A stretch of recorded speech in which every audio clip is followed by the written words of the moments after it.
दर्शक मित्रों, आपका मिसेज इंटरव्यूज में फिर से स्वागत है। आज हमारे साथ एक बार फिर से जुड़ रहे हैं मिस्टर जयंत भंडारी, जो कि एक इंटरनेशनल इन्वेस्टर है। और क्योंकि वो दुनिया भर में घूमते रहते हैं इन्वेस्टमेंट की अपॉर्चुनिटीज को देखते हुए, तो उनके पास एक यूनिक पर्सपेक्टिव है दुनिया भर को जानने का, और अलग अलग सिविलाइजेशन को, अलग अलग कल्चर को कंपेयर करने का। वो वेस्ट में भी रह चुके हैं, और जिसको हम रेस्ट कहते हैं, मतलब जो ईस्ट कंट्रीज हैं फॉर एग्जांपल, उसमें भी वो रह चुके हैं। तो उनके पास एक यूनिक पर्सपेक्टिव है दोनों सिविलाइजेशन, दोनों सभ्यताओं को कंपेयर करने का। जयंत, आपका बहुत स्वागत है मिसेज इंटरव्यूज में एक बार फिर से। धन्यवाद मधुसूदन जी। तो आज हम बात करने वाले हैं ये जो वेस्टर्न वर्ल्ड में जो चल रहा है, वहाँ की जो सभ्यता, जिसने दुनिया को इतना कुछ दिया है, जैसे कि जो इकोनॉमिक सिस्टम की अगर बात करें तो वो कैपिटलिस्ट सिस्टम जो उसने हमें सबको दी है, इंडस्ट्रियल रेवोल्यूशन, खास करके ब्रिटेन ने, और फिर कॉन्टिनेंटल जितने भी दूसरे कंट्रीज थे उन्होंने, और उसकी वजह से जो एक हिस्टोरिक स्टैंडर्ड ऑफ लिविंग लोगों का दुनिया भर में बढ़ा, जो कि पहले कभी देखा नहीं गया। और फिर पॉपुलेशन भी जो बढ़ी उसकी वजह से। तो उस सिविलाइजेशन में आज हम देख रहे हैं कि बहुत सारे क्रैक्स दिख रहे हैं, जो अमेरिका में हमने विटनेस किया नवंबर के इलेक्शन में, डोनाल्ड ट्रंप के इलेक्शन में, जो एकदम एक्सट्रीम लेफ्ट जिसको वो वहां पे कह रहे हैं, वो लेफ्ट लिबरल पार्टियों ने और उनके अलग अलग ग्रुप्स जो हैं, अंतिफा है for example, anti fascist group जिसको वो कहते हैं, या फिर ब्लैक लाइव्स मैटर है, उन्होंने बहुत रायट किए। और डोनाल्ड ट्रंप को उन्होंने बहुत मेहनत करी, कोशिश करी, बहुत इलेक्शन में उन्होंने गड़बड़ियां भी करी, और उसको बेसिकली कुर्सी से आउट कर दिया। और अब वहां पे जो बाइडेन का राज चल रहा है, और इंडियन जो लेडी है कमला हैरिस, वो वहां पे है। तो इसमें हम, हाँ यानी भारत में देखा जाए तो भारत के लोग बड़े खुश होते हैं ये देख के कि कमला हैरिस अब वहां की वाइस प्रेसिडेंट है।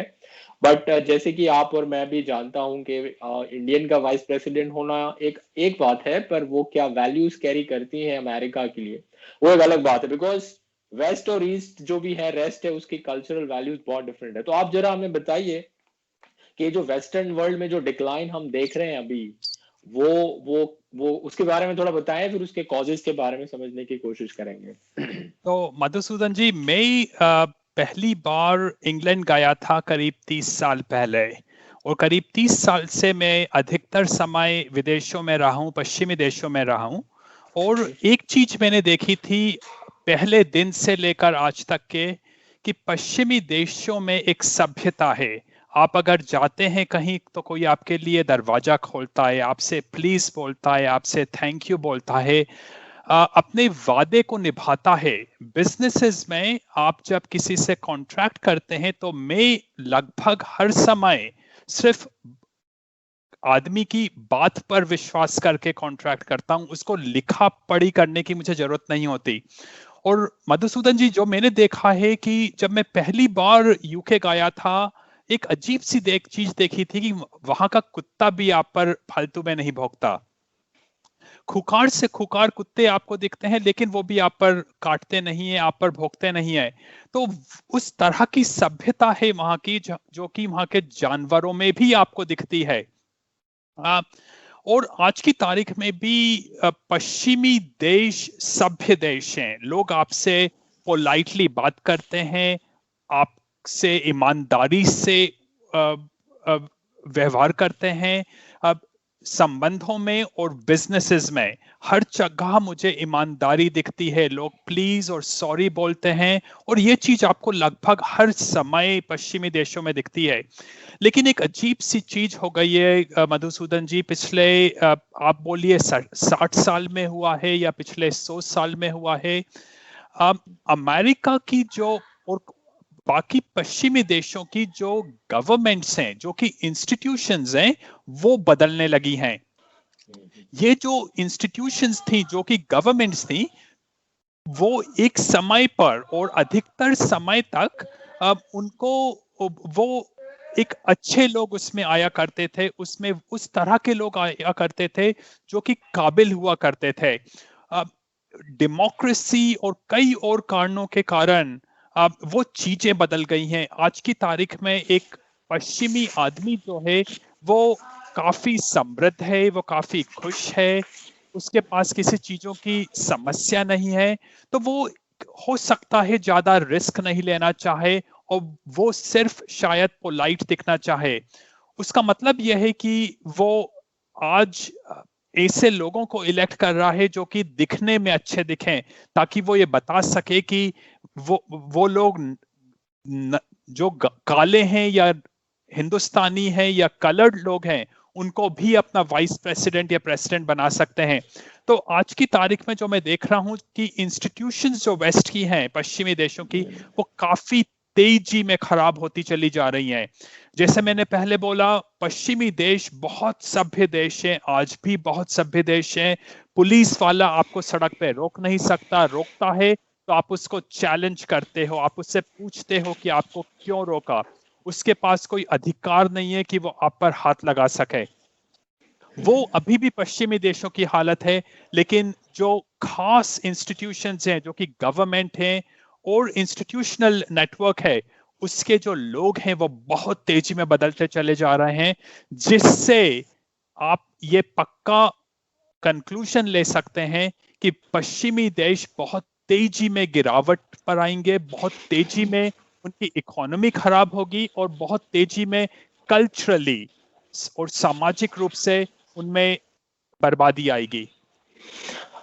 राइट, सो आपने बात करी डेमोक्रेसी की वजह से, तो आप क्या उसके बारे में थोड़ा और एलोबरेट कर सकते हैं कि डेमोक्रेसी की वजह से क्यों ये इंस्टीट्यूशन जो है वो खराब होते जा रहे हैं? तो डेमोक्रेसी एक कारण बनता है और कई कारण हैं जिसके कारण पश्चिमी देशों में जो हो रहा है वो हो रहा है। उसमें से एक कारण है डेमोक्रेसी।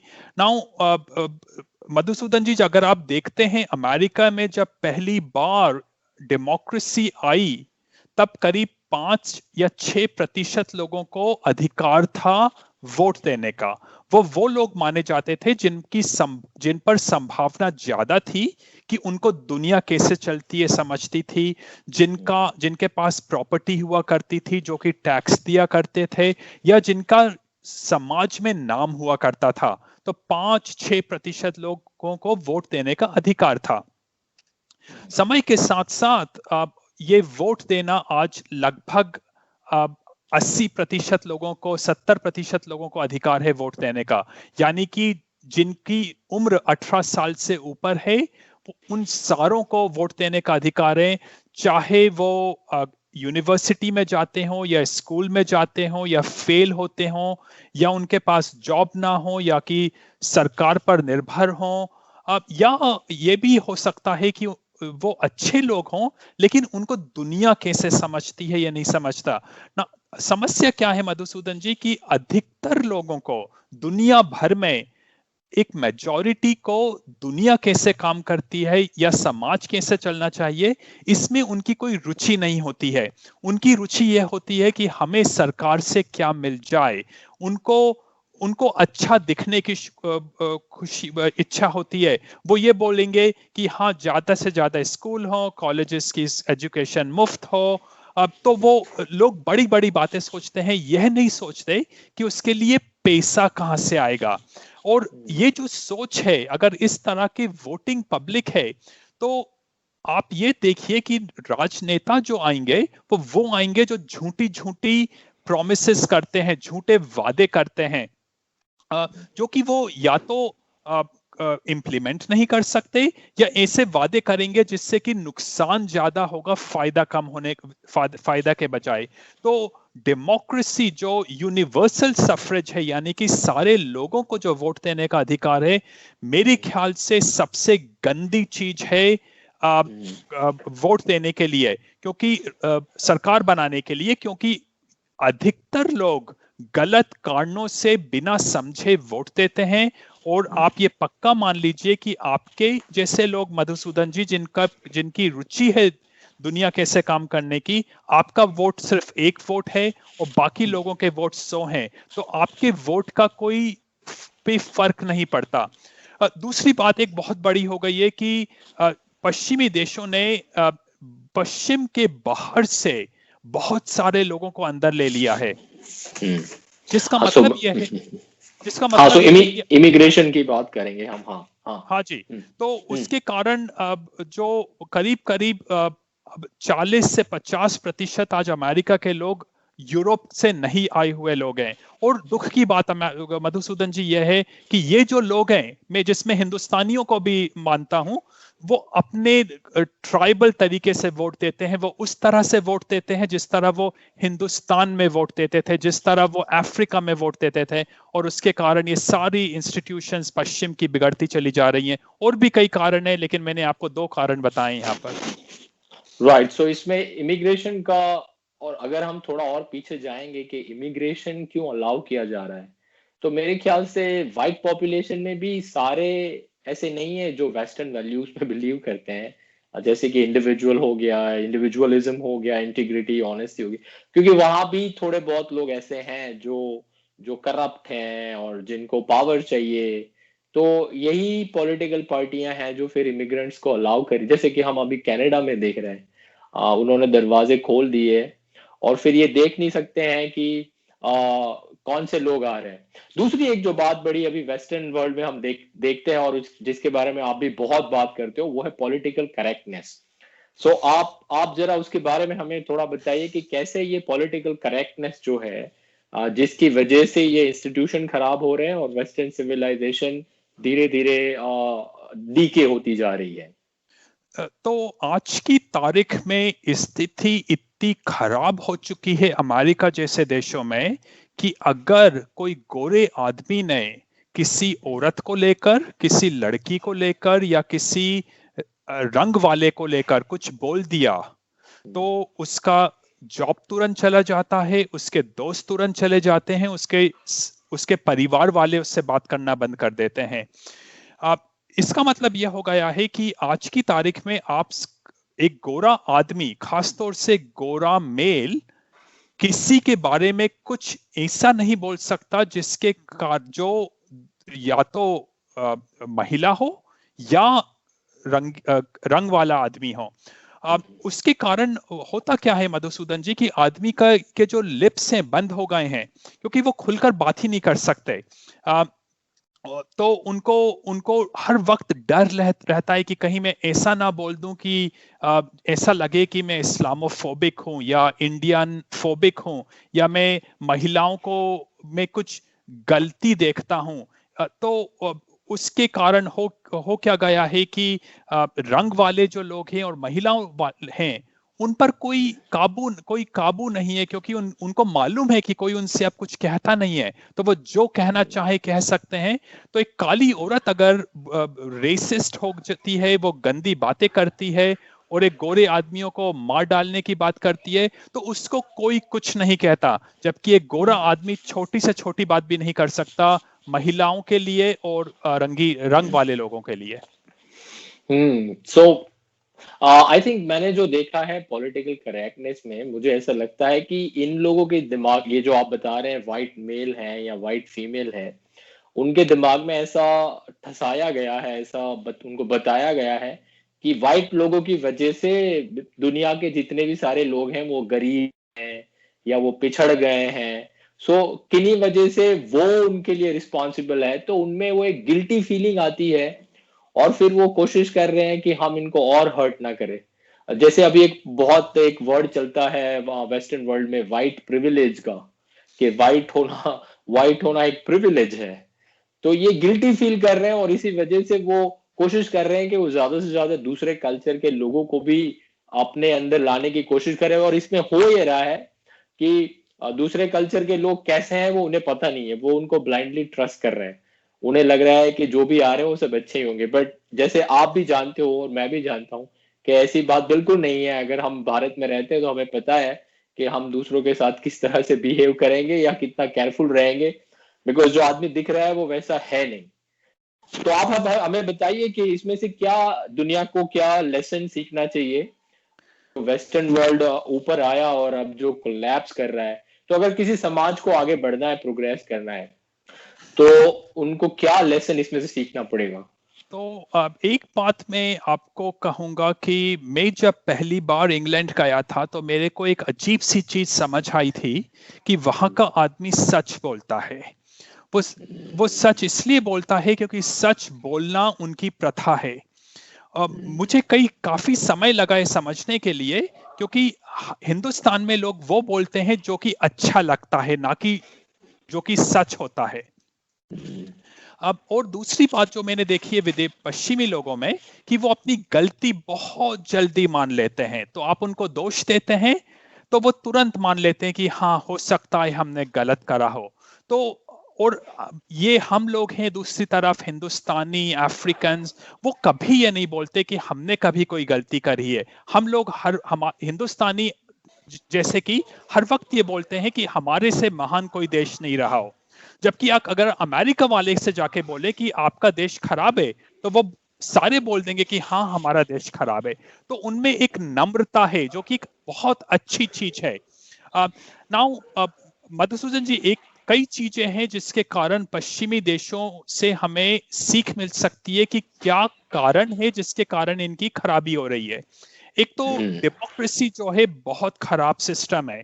डेमोक्रेसी हर वक्त आपको डिक्टेटर लाता है धीरे धीरे समय के साथ, और ऐसे डिक्टेटर लाता है जो ऐसे तानाशाह लाता है जो स्पाइनलेस होता है, जिसकी कोई वैल्यूज नहीं होती, जिसके पास कुछ भी नहीं होता। जैसे कि आपने युगांडा के तानाशाह देखे, ईडी अमीन, जो कि जिनमें कोई कैरेक्टर नहीं है, कुछ उनके दिमाग में कुछ नहीं है। तरह के लोग डेमोक्रेसी से पद पर आते हैं। एक तो वो बहुत बड़ी चीजें आपको डेमोक्रेसी कम करनी चाहिए मेरे हिसाब से। ईस्ट एशिया में डेमोक्रेसी को उन्होंने शुरू से कंट्रोल में रखा है। दूसरी एक चीज जो बहुत अच्छी है मेरे ख्याल से हर आदमी को सोचना चाहिए, वो ये है कि ये जो मल्टीकल्चरल सिस्टम है ये चलते नहीं है। हम लोग अगर अपने आप में रहते हैं वो ज्यादा अच्छा रहता है। तो आप ये देखिए, जैसे कि अगर महाराष्ट्र है, महाराष्ट्र में जब बिहारी जाते हैं तो महाराष्ट्रियन मुंबई में पसंद नहीं करते। हो सकता है उसके पीछे एक कारण हो, क्योंकि रहने और सोचने के तरीके अलग अलग हैं इन लोगों के। तो ये हमें बहुत अच्छे सोचना चाहिए कि जो मल्टीकल्चरल चीज है ये चलती नहीं है। ईस्ट एशिया में लोगों ने अपने आप को अलग अलग रखा, उन्होंने बाहर वालों को ज्यादा आने नहीं देते। जापान और कोरिया 99% जापानीज और कोरियन है। चीन में आप चाहें कि रेफ्यूज आप ले सकें तो ऐसा कुछ नहीं होता। तो ये दो चीजें कम से कम सोचता हूँ कि बहुत जरूरी हैं कि आप रखें, ताकि आपका समाज देर तक अच्छा चलता रहे। हाँ, मतलब ये जो हम बातें कर रहे हैं यूनिवर्सल भाईचारे की, ब्रदरहुड की, वो बातें बड़ी अच्छी हैं, आइडियल्स बड़े अच्छे हैं, पर मेरे मेरे हिसाब से इंसानी दिमाग या जो नेचर है वो इतना अब तक इवॉल्व नहीं हुआ है कि हम एक दूसरे के साथ इस तरह से मिलजुल के एक दूसरे को समझ के रह सके, जो कि होना चाहिए, एक आइडियल चीज है। पर अनफॉर्चुनेटली ऐसा अब तक हमें इवॉल्व होना बाकी है। तो मधुसूदन जी, बहुत अच्छी इंटरेस्टिंग चीज यहाँ पर यह है कि जो पश्चिमी आदमी है वो इस मामले में बहुत खुलकर सोचता है। वो जाति रंग का भेदभाव नहीं करता। समस्या क्या है, जो ये रंग वाले लोग हैं वो भेदभाव करते हैं। हिंदुस्तानी में काफी समय, जैसे कि आप जानते हैं अमेरिका में रहता हूं, अमेरिका में हिंदुस्तानियों का कास्ट सिस्टम है, वो लोगों अलग अलग ग्रुप्स बना के रहते हैं। हिंदुस्तानियों के बाहर लोगों से बात नहीं करते, ज्यादा सोशली काम में तो करते ही हैं वो, और अपने कास्ट वालों के हिसाब से मिलते जुलते हैं। तो वहां पर जो रंग वाले लोग हैं वो ये मानसिकता लेकर जाते हैं, और सबसे बड़ी समस्या वही है मल्टीकल्चरलिज्म की, क्योंकि गोरा आदमी का काफी दिमाग खुला है इन मामलों को लेकर। राइट, और मल्टीकल्चरलिज्म भी ऐसा है जो नेचुरल नहीं है। वहां की सरकारों ने उसको पॉलिसीज बना बना के उन्होंने उसको एनकरेज किया है। जितने भी इमिग्रेंट्स जा रहे हैं, अगर नेचुरली गए होते, टैलेंटेड लोग गए होते हैं जो वहां के कल्चर को, वैल्यूज को समझ के वहां के होके रहते, जो कि काफी टाइम तक हुआ शुरुआत के दिनों में जब वो बने अमेरिका और अदर कंट्रीज। पर अब ये नहीं है, अब वो एक पॉलिटिकल हथियार बन गया है एक पार्टी का वोट हासिल करने के लिए। और उसी वजह से ये जो फोर्स्ड मल्टीकल्चरलिज्म जो है, जो पूरी पॉलिसी है, उसकी वजह से वहां की सोसाइटी का जो पूरा बैलेंस है वो टिल्ट हो गया है। जो आप और हम एक क्रिटिकल माइनॉरिटी की बात करते हैं कि जो समाज को अच्छा बना के रखने के लिए, उसके वैल्यूज को संभालने के आगे ले जाने के लिए जो वो एक माइनॉरिटी की जरूरत है वो थी वहां पे। पर वो माइनॉरिटी अब धीरे धीरे और कम होती जा रही है, और इसी की वजह से ये जो हावी होती जा रही है। सो आप हमें बताइए कि इसका कोई सोल्यूशन आपको दिखता है? वेस्टर्न वर्ल्ड में कोई कंट्री ऐसी है जिसको हम तो मधुसूदन जी, रेस्क्यू कर? हाँ, तो मेरे हिसाब से कम अमेरिका के पास बहुत ज़्यादा समय नहीं बचा है। और सबसे बड़ा कारण यह है कि वो एक मल्टीकल्चरल सोसाइटी हो चुकी है। 10 साल से कम के उम्र के जो लोग हैं अमेरिका में, उसमें से लगभग 50 या 50 से ज़्यादा प्रतिशत लोग पश्चिमी लोग नहीं बचे हैं। और ये चीज में आपको हर वक्त देखिए आप दुनिया भर में कि जहां पर पश्चिमी देश लोगों की मेजॉरिटी कम हो जाती है, वहां पे सभ्यता चली जाती है। तो अमेरिका मेरे ख्याल से अगले 5-10 साल या हो सकता है और पहले बिखरना चालू हो जाएगा। क्योंकि और उसको आप रोक नहीं सकते, क्योंकि जो लोग हैं, जो कि गलत लोग आप ला चुके हैं, जिनको आप अपना पासपोर्ट दे चुके हैं, उनके साथ अब आप क्या करें? बिना अमेरिका के कनाडा की कोई क्षमता नहीं है। कनाडा बिना अमेरिका के सुरक्षित नहीं है। पर लेकिन दूसरी बात यह है कि कनाडा में भी आधे से ज्यादा लोग कनाडा के बाहर के हैं। तो उसके बाद अगर आप यूरोप में देखते हैं, तो अधिकतर जो यूरोप की सुरक्षा करता है वो अमेरिका करता है। अगर अमेरिका कमजोर हो जाता है और अमेरिका बिखर जाता है, तो यूरोप भी सुरक्षित नहीं रहेगा। पश्चिमी देशों से आपको बहुत ज्यादा एक्सपेक्टेशन नहीं होनी चाहिए। पश्चिमी देश बहुत अच्छे देश हैं आज भी, लेकिन अगर आप वहाँ की इंस्टीट्यूशन, संस्थाएं और सरकारों को देखते हैं, तो आपको ये समझ आने लगेगा कि अगले 5, 10, 15 साल, 20 साल में पश्चिमी देश बिखरने लगेंगे। जो अच्छी जगह है वो ईस्ट एशिया में है। वहां पे कई जो खराबियां पश्चिमी देशों की आज की तारीख में है, वो ईस्ट एशिया में नहीं है। अगर आप देखते हैं सिंगापुर, ताइवान देखते हैं, तो दुनिया के सबसे अच्छे, सबसे सुरक्षित देशों में से है। जापान, जिसकी जनसंख्या बहुत ज्यादा है, जो कि दुनिया के सबसे ज्यादा जनसंख्या वाले देशों में से है, वहां पे अगर एक हत्या हो जाती है उस देश में, तो वो हेडलाइन बन जाती है। साउथ कोरिया बिल्कुल सुरक्षित देश है, कोई गड़बड़ी नहीं होती, कोई चोरियां नहीं होती। और समय के साथ साथ मैं देख रहा हूँ कि चीन बेहतर होता चला जाता है, सुरक्षित है, और वहाँ के लोग पोलाइट होते चले जा रहे हैं। तो मेरे हिसाब से ईस्ट एशिया एक अच्छी जगह है, और ईस्ट एशिया बेहतर होती चली जा रही है समय के साथ। तो मेरे ख्याल से वो एक अच्छी जगह है जिसने अपनी अच्छाइयां रखी हैं, पश्चिमी अच्छाइयों को थोक में इंपोर्ट करा है, और जो थर्ड वर्ल्ड की उनको इंपोर्ट नहीं करा है उन्होंने। तो बहुत अच्छा राइट। सो आप तो ईस्ट एशिया पे काफी ऑप्टिमिस्टिक हैं, और मेरे हिसाब से वेस्टर्न वर्ल्ड में भी अगर हम अमेरिका की बात करें तो मेरे मेरे ख्याल से पूरा का पूरा अमेरिका नहीं बिगड़ेगा। आप जैसे जानते हो कि वहां भी एक साइजेबल पॉपुलेशन अभी भी है जो वेस्टर्न वैल्यूज को जिंदा रखना चाहती है, और जिन्होंने बहुत कोशिश करी कि डोनाल्ड ट्रंप जीत के आ जाए, बट उनकी वॉट एवर जो भी कोशिश थी वो इतनी ज्यादा सक्सेसफुल नहीं हुई। तो स्पेकुलेशन करना तो हमारा काम नहीं है, पर हो सकता है कि अमेरिका भी कल डिसेंट्रलाइज हो जाए, डिसइंटीग्रेट हो जाए, और वहां पे बड़े बड़े राज्य जैसे फ्लोरिडा है या टेक्सास है, जहां पे आज भी ये जो वेस्टर्न सिविलाइजेशन के वैल्यू से सब चलता है, तो शायद वो बचा रहेगा, और वो एक छोटा सा वर्ग जो बच जाएगा, सो होपफुली वो फिर उन वैल्यूज को आगे ले जाएगा और दूसरी जगह पे भी उसका इम्प्लीमेंटेशन होगा, तो उसका फायदा दुनिया को मिलेगा।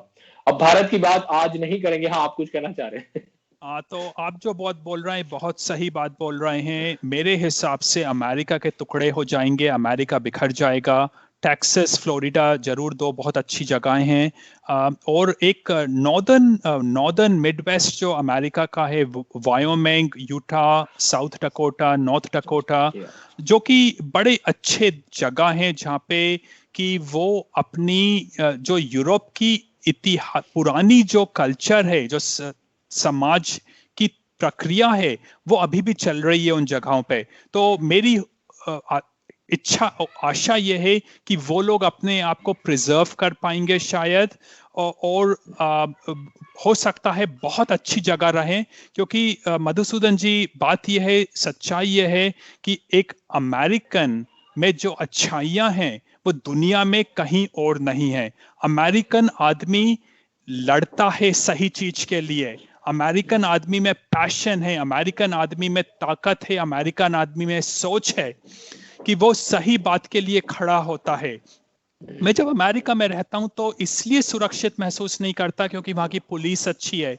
मैं इसलिए सुरक्षित महसूस करता हूं, और लोग मेरे कारण सुरक्षित महसूस करते हैं, क्योंकि हम एक दूसरे की मदद करते हैं, एक सही चीज के लिए खड़े होते हैं।